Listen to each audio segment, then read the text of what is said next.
여호와 샬롬. 2월 13일 화요일 원포인트 큐티 가운데 함께 하시는 여러분을 사랑하고 축복합니다.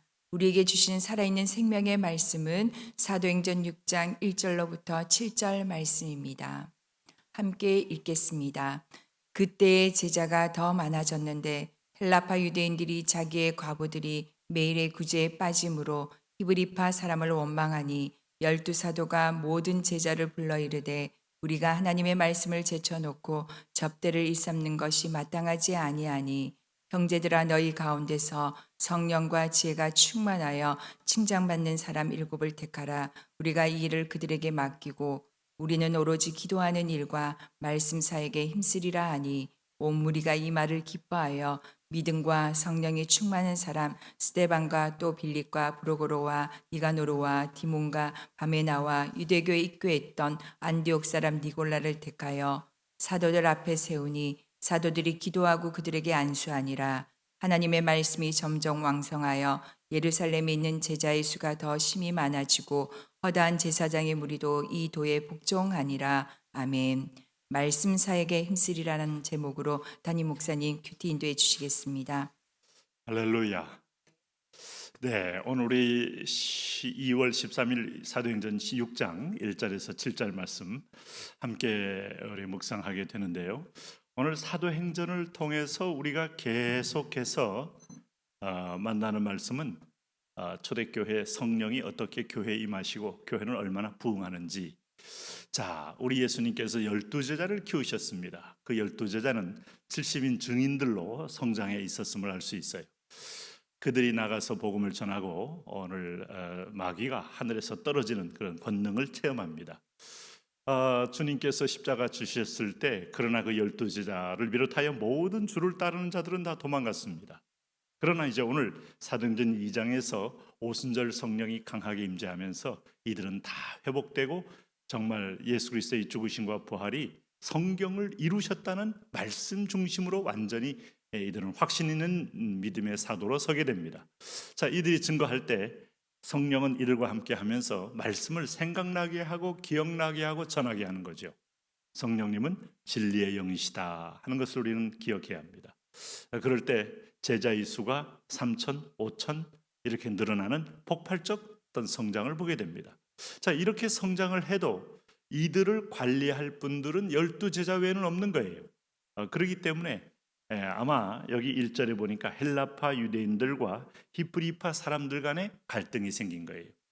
여기 그때의 제자가 더 많아졌는데 헬라파 유대인들이 자기의 과부들이 매일의 구제에 빠짐으로 히브리파 사람을 원망하니 이렇게 매일 구제를 나누어 먹다가 자기들의 유대인들이 빠질 때 당연히 원망이 터져 나오게 되죠. 이게 이제 인지상정이고 사람들은 다 공평이라는 잣대를 가지고 공짜로 얻는 거지만 남은 받는데 왜 나는 못 받나 하면서 이렇게 원망하지 않겠어요? 그 원망이 이제 번지게 되면 광야의 이것은 악성 바이러스입니다. 그래서 많은 사람의 믿음을 빼앗아가고 소망을 썩게 만들어요.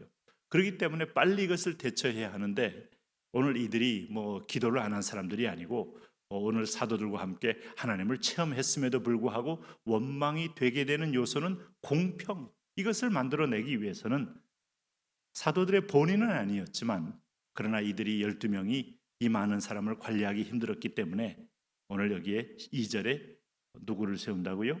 이제 이 3절에 이르라 보면 이렇게 됩니다. 형제들아 너희 가운데서 성령과 지혜가 충만하여 칭찬받는 사람 7을 택하라. 이렇게 해서 소위 집사가 여기 등장하는 거예요. 사도행전에 처음으로 등장하는 표현이 이런 7집사. 참 7이란 표현도 여러분 완전수라는 우리가 개념으로 알고 있죠. 그 7집사에게 일을 맡겼다. 그래서 이 집사들은 이제 구제와 어떤 면에서 본 분배하는 일에 공평하게 하는지 권역별로 잘 관리하고 확인하고 그리고 검증하는 일을 맡았다. 사도들이 이 일을 다 하기는 어렵죠. 오늘 이 절에 보면 12사도가 이들을 위임하여 세우는 거예요. 그러면서 자꾸 우리가 본질이 비본질이 되고 비본질이 본질이 되는 것을 이제 교회의 타락이라고 합니다. 교회는 예배와 봉사와 헌신, 전도, 선교 이것이 교회의 정체성이에요. 우리 교회에 네 가지 공동체성이 있잖아요. 성령 공동체, 예배 공동체, 선교 공동체, 우리 양육 공동체. 이 공동체의 영적 어떤 소명을 잃어버리면 교회는 길을 잃는 겁니다. 그래서 여기 이제 이런 그 구제 사역은 교회에 소속된 봉사일이지, 또 교회가 본질적으로 하는 일이 구제는 또 아닙니다. 사회 활동도 아니에요. 사회 사업도 아니에요. 사회 변혁 운동을 일으키겠다? 그거는 여러분 시민단체를 만드세요. 교회는 먼저 본질에서부터 흘러나옴으로 사회의 모든 영역에 생명의 양식을 공급하는 영적 통로인 거예요. 그 첫 번째가 예배 공동체죠. 그 예배를 위해서는 하나님의 말씀과 기도, 이 두 가지가 교회의 정체성입니다. 기도는 하나님과의 소통하는 산제사요, 말씀은 하나님의 음성을 듣는 자리니까. 여러분, 그러면 구약에서 출애굽기 25장에서 이스라엘 백성들이 제사장을 이제 대표로 뽑지 않습니까? 그 사람들이 하나님 만든 성막에 들어갑니다.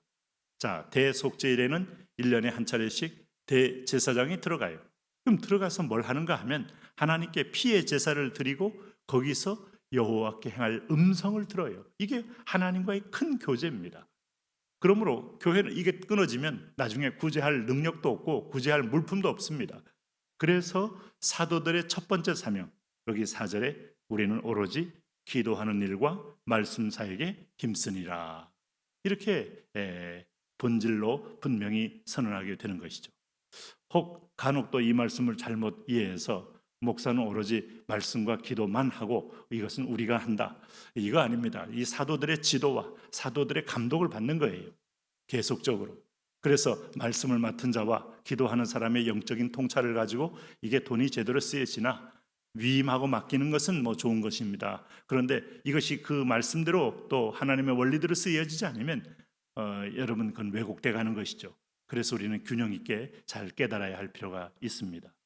그러면서 오늘 5절에 이렇게 이제 질서가 잘 잡히게 되면 이 질서는 힘을 발휘합니다. 자, 우리가 이 자동차의 수많은 어떤 그 부품을 조합해서 차를 만드는데 분해돼 있으면 아무것도 아니지만 모여놓으면 이제 거대한 철통이 움직이면서 속도를 내지 않습니까? 자기 자리에 딱딱 질서의 자리에 오게 되면 이제 유기체적인 파워는 시너지를 내는 거예요. 교회가 우리가 사도들을 중심으로, 또 물론 그 가운데 머리 되신 분은 그리스도죠.